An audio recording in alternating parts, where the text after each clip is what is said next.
There's no denying. Paris is packed with incredible sights, sounds, and wonderful cuisine.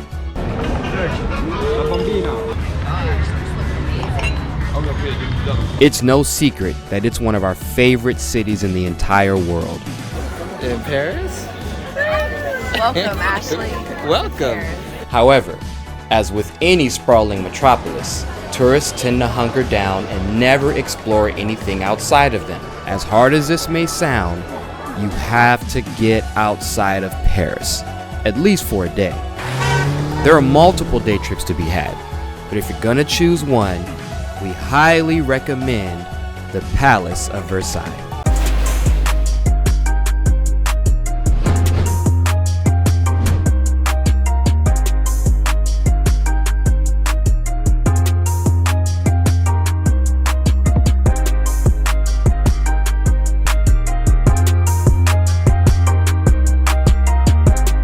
Welcome back to Abroad with the Burrells, a channel for travelers by travelers. What began as a royal hunting lodge in 1623 was eventually converted and completed into the palace we now see in 1715. Where are we going, baby? We're on the train right now, going to Versailles. Versailles, the Palace of Versailles, famous for the Sun King, King Louis XIV, otherwise known as Leonardo DiCaprio. But Paris is the most beautiful city in the world. Why should my people feel anything but pride and contentment? Louis XIV was an avid and remarkable builder. Few would argue that the Palace of Versailles is his crowning achievement. Built in the charming city of Versailles, one can access the palace with just a short 25-minute train ride from Paris. A short walk from the train station places you at the gates of the palace. Okay, so we've walked from the train to the palace, 7-minute walk, and Brooklyn's already tired. So she's on Daddy's shoulders. We done did the Palace of Versailles. Yeah. And we're yawning. Zoo, you want to go see the palace? Yeah. All right. There was no doubt about the fact that Louis XIV built Versailles to impress. This was to be the definitive symbol of his absolute rule and power. The estate consisted of over 350 living chambers for himself, his ministers, and their servants, as well as guest quarters for visiting monarchs and persons of honor. The palace is massive, lavishly decorated with stunning gilded scrollwork covering seemingly every square inch of the edifice, richly highlighted with some of the world's finest artwork. My personal favorite is the work by Paolo Veronese. Yes, the same Paolo Veronese that painted the wedding feast at Cana, the art piece that should be the highlight of the Mona Lisa room at the Louvre, over the Mona Lisa. You may recall that rant from our earlier video. And here we go again. Look at the crowd to see the Mona Lisa, which is fine. Okay, it's a pretty good piece of artwork. But in my opinion, the real masterpiece lies right here behind me. Paolo Veronese's the Canaanite wedding, something like that. That's a masterpiece. Look, that's a whole wall of work. A real treat, of course, is Louis XIV's royal bedroom, La Chambre du Roi. Louis XIV believed himself to be the direct, divine representative from heaven, and even viewed disobedience to his edicts as sinful. He likened himself in many ways to the god Apollo, and thus took on the moniker the Sun King. Even his process of waking up and going to bed was steeped in a rather elaborate ceremony, and we won't spoil those proceedings in this video. It's much more impactful to learn about it on location.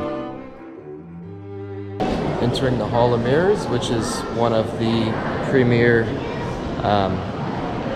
attractions in the Palace of Versailles. Quite a sight to see. Of course, the crown jewel of the palace is the Hall of Mirrors. This large hallway consists of 357 mirrors sitting opposite 17 large arched windows overlooking the palace gardens. It's lost on 21st century visitors just how opulent and luxurious this room really was. It is estimated that the Hall of Mirrors could have cost $200 to $300 billion in modern currency. The ceilings are covered in chandeliers, which during great balls would require 24,000 candles to light.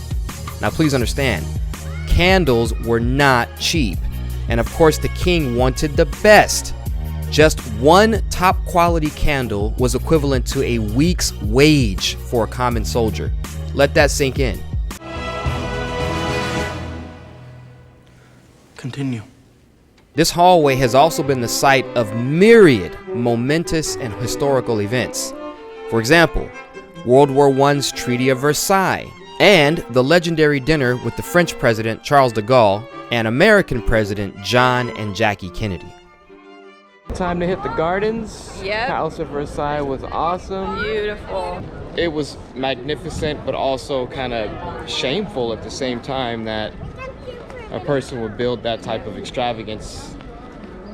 And a lot of it was kind of based on ego and entitlement, but incredible architecture, no doubt about it. Right to the garden. This is the garden? Once finished touring the palace, seeing the surrounding gardens is optional and an additional cost. Honestly, do it. Now, the size of the garden, it's surrounded by a park, which is now around 900 hectares. At the time of Louis XIV, it was around 11,000 hectares, which means the bigger than Paris now. Wow. Because Wow. he was buying villages around his estate. He had another palace, Marly, not far from here, to have parties with friends. So this king, he didn't have private apartments, but he had private palaces for his intimate life. Let us play a game. Let us pretend as if I am king. Let us behave as if my wish is law, and my wish, D'Artagnan, is to enjoy this party. And he had 300 fountains. Now we have only 55. I mean, only 55. It's really not bad, but he had 300. They are simply magnificent, decked with elaborate fountains depicting lively scenes, often from Greek epics, pristine landscapes, and sparkling lakes. The gardens are an ideal place to stroll, explore, marvel, and unwind. It's quite a walk down through the gardens. It'll take quite a bit of your time. It's a beautiful stroll, especially on a day like today. Couldn't ask for better. Not too hot, not too cold, just right, sun shining. Here's a view, as you can see, just how far we've come from the actual palace proper. And then you can see the fountains and everything extends way down. So, you know, this guy had so much land and property, it blows the mind. The massive lakes were originally converted from marshlands and considered at the time a technological marvel. Louis XIV and his engineers created what was called the most beautiful garden in Europe. Visitors can even rent boats or just lounge by the lake. What was once only enjoyed by royalty and nobility is now accessible to us mere common folk. So what was once the king's private grounds for him and his ministers has now become a great place for the public to come and hang out on the grass and enjoy the wonderful lakes. We seriously don't even want to go anywhere. We just want to lay here. Dad, I don't want to lay. Oh man, you don't want to lay? I do. Dad wants to take a siesta. Brooklyn, watch our stuff. Okay. Yeah, Brooklyn, keep an eye on our bags. We're going down. Down to sleep. Yep. You okay? Take care of us. Uh-huh. All right, perfect. I'll wake up in the morning. Thanks, babe. Thanks, baby. What are you gonna do? Eat my ice cream. Okay, sounds good. Okay, good night. Good night. Hungry after all of your exploring? Help yourself to a wonderful outdoor lunch in the King's Garden while soaking in sun. Let's take a little lunch in the King's Garden, shall we? Starving. She was a trooper, though. No, she did good. We just did a 2-hour tour, 2.5-hour tour, really. Well, maybe 3 hours if you count the gardens. She handled business. Like a champ. Or if you choose to leave the grounds, walk into the many charming restaurants lining the streets of Versailles, not far from the palace proper. Oh, and one final tip. Be sure to buy your tickets in advance. Those lines can be flat out atrocious. Be aware that there are many more details, sites, and informational nuggets for you to discover on a proper tour of the palace. The aim for this video is simply to whet your appetite just enough to lure you outside of Paris for just a day. That's gonna do it for this episode of Abroad with the Burrells. Don't forget to like, subscribe, share, and hit the bell for notifications.